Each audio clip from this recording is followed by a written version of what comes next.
our next panelist that we have speaking today. Her name is Chynna Longmire.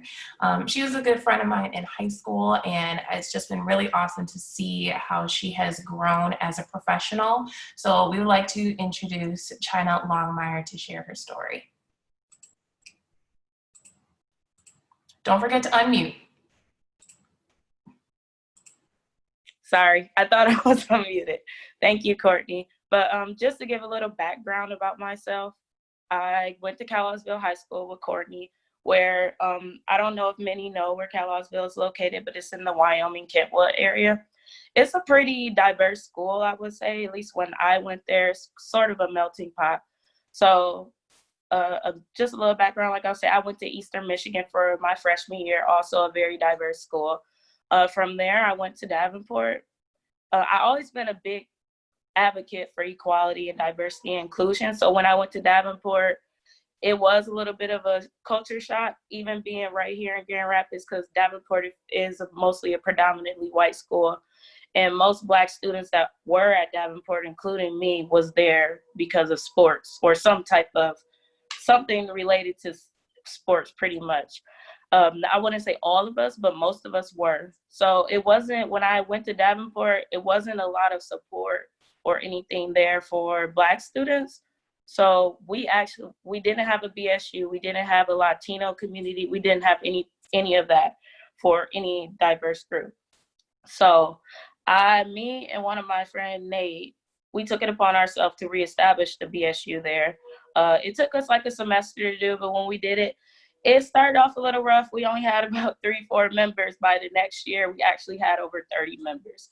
So that's something that I'm pretty proud about. And that was something that it took a village to accomplish. And I'm glad that we did do that, because then we had a support system for the students there that felt like they weren't being supported.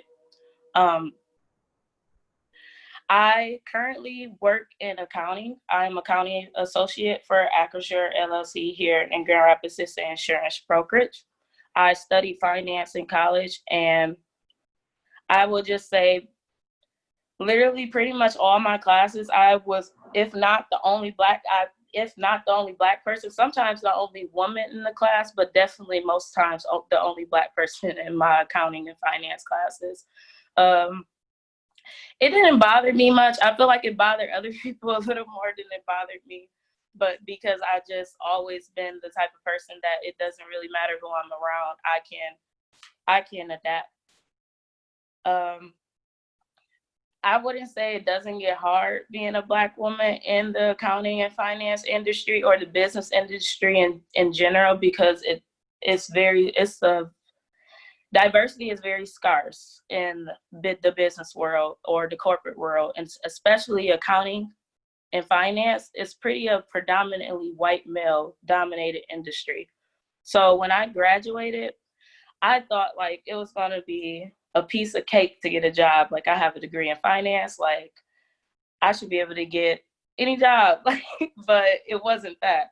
So especially being like, I didn't realize like how dominated the field was by white males. I will say I faced some discrimination sometimes at interviews. Like my mother, I will always tell her, like, because they want you to, it's a certain look they want you to have. I don't know if you guys can tell because my hair's in a bun right now, but I usually have my hair in a fro. I'm natural.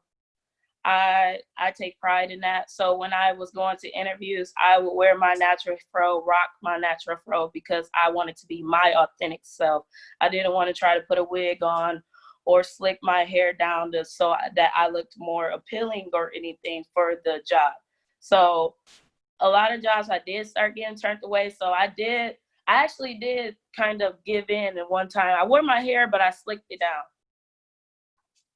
And go figure, I got the interview. Not for the current job I'm at right now, but for a job I was at before, the one I'm currently at. I would just say, even currently at my job I'm at right now, there's not that much diversity, but the people that are there, they're supportive, and I love that Acrisure is trying to become more diverse. That was one of the things that I first asked when I got hired in. They're trying to become more diverse.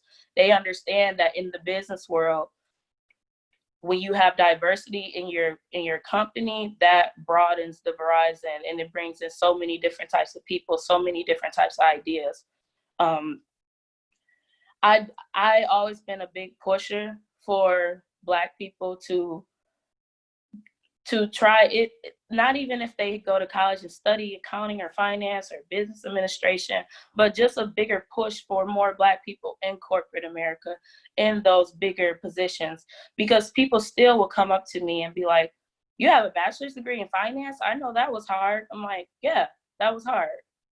I did it though. I always, and another thing is when you're Black in an industry like accounting or finance, you always feel like you have to go twice as hard, 3 times as hard to prove that you're worthy, or to prove that you should be in the same position that this white male is in, or that even this white woman has. Like, you feel like you just have to work even harder to prove that you're supposed to be here just like them, or you're just as smart as them, if not smarter.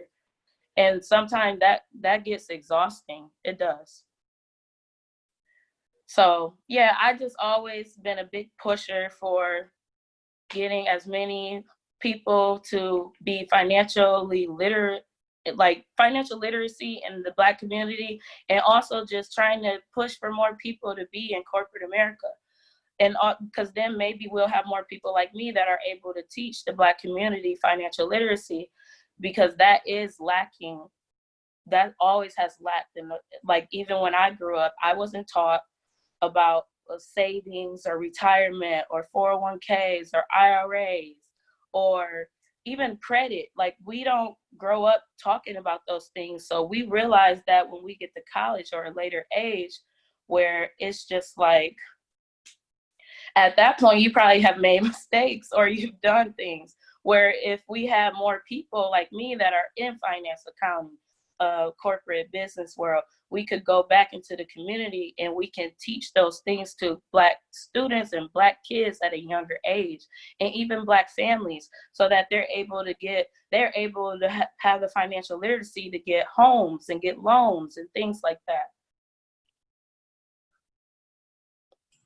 Thank you so much for sharing. I really like your comment on it takes a village to really build and uplift a community.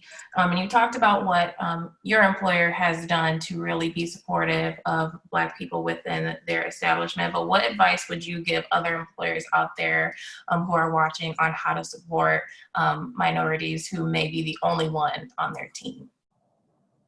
I would say, first of all, ask if how do they feel like at that company?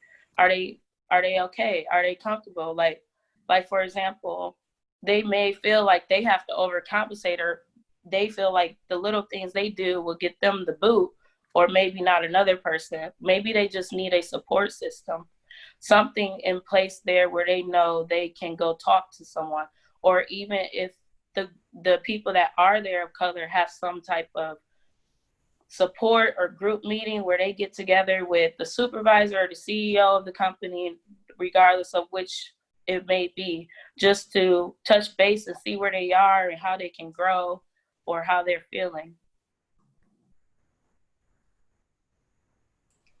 Thank you so much for sharing, Chynna. I love your just experience on what it looked like in education and how some of those feelings still transitioned into business. So thank you so much for sharing your voice.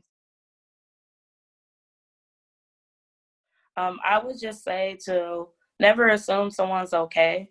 Ask them how they're doing. Ask them, especially with everything that's going on, ask them if they're okay. If you have Black friends, like, and I would just say also, don't wait for Black people to speak out on things that you may see need to be changed or that are wrong or injustice. You, as a white person, you can speak out on that too. You don't have to wait for people of color to be enraged about it. You can speak up and speak out on that before a person of color has to. Very good. Thanks.